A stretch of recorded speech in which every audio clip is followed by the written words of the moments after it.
सुजाता, अष्टावक्र की जननी की अनसुनी कथा, प्राचीन भारत के इतिहास के पन्नों में छिपी एक भूली हुई गाथा, जहां ज्ञान एक पवित्र नदी की तरह बहता था। ऋषि उद्दालक के आश्रम में ज्ञान की ऐसी ही धारा बहती थी। उनके शिष्यों में एक था कहोड़, जो अपनी कुशाग्र बुद्धि के लिए प्रसिद्ध था। उसका ज्ञान दोपहर के सूर्य की तरह चमकता था। उसकी पत्नी सुजाता शांत स्वभाव की थी। उनकी शांति अज्ञानता से नहीं, बल्कि ज्ञान की गहराई से आती थी। उनका ज्ञान चंद्रमा की रोशनी की तरह था, शीतल, स्थिर और कईयों की नजर से छिपा हुआ। जब सुजाता गर्भवती हुई तो गर्भ में एक अनूठा श्रोता था, जो वैदिक मंत्रों, वाद विवादों और ब्रह्मांड की लय को आत्मसात कर रहा था। एक सुबह कहोड़ ऋषि उद्दालक के सामने एक पवित्र मंत्र का पाठ कर रहा था। उससे एक छोटी सी त्रुटि हो गई, जो शायद ही किसी ने नोटिस की हो। लेकिन सुजाता के गर्भ से एक शांत फिर भी दृढ़ आवाज आई। पिताजी, उस शब्दांश का उच्चारण गलत है। सत्य को टेढ़ा नहीं बोलना चाहिए। सबके चेहरे पर हैरानी थी। एक अजन्मा बच्चा एक विद्वान को सुधार रहा था। कहोड़ का घमंड चूर चूर हो गया। शर्म से उसके गाल जल उठे। बिजली सी तेज आवाज में उसने एक श्राप दिया। गर्भ में होते हुए भी तुमने अपने पिता का अनादर किया है।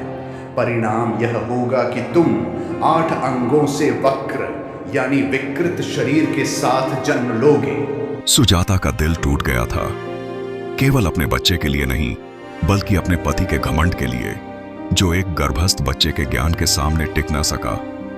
उन्होंने कोई जवाब नहीं दिया। वे चुपचाप अपने अंदर समा गईं। उसी रात वह नदी के किनारे बैठी थीं। चांद पानी में झलक रहा था, लेकिन उनकी आंखें बंद थीं। उन्होंने देवी सरस्वती का आह्वान किया। उनकी आवाज शांत थी, उनकी प्रार्थना शब्दहीन थी। मेरे बच्चे के टेढ़े अंगों में सीधा सत्य निवास करे। उसकी विकृति उसके भाग्य को धूमिल न करे। दिन महीनों में बदल गए और सुजाता ने अपनी तपस्या जारी रखी। जब बच्चा पैदा हुआ, उसका शरीर विकृत था, तो दुनिया ने उसके रूप पर शोक व्यक्त किया। लेकिन सुजाता ने कुछ और देखा। उसकी आंखों में एक ऐसी चमक थी जो भ्रम को जला सकती थी। वर्षों का चक्र चला और समय बीत गया। वही बालक, अब अष्टावक्र के नाम से प्रख्यात, एक दिन राजा जनक के भरे दरबार में उपस्थित हुए और अपनी गहन दृष्टि से बड़े बड़े प्रकांड विद्वानों को भी निरुत्तर कर दिया। उन्होंने आत्मा के उस परम सत्य का उद्घोष किया, जो असीम है, शुद्ध है और सभी रूपों से परे है। परंतु उस चमत्कारी स्पष्टता के पीछे छिपी उस महिला, उस मां की कहानी से कोई परिचित नहीं था।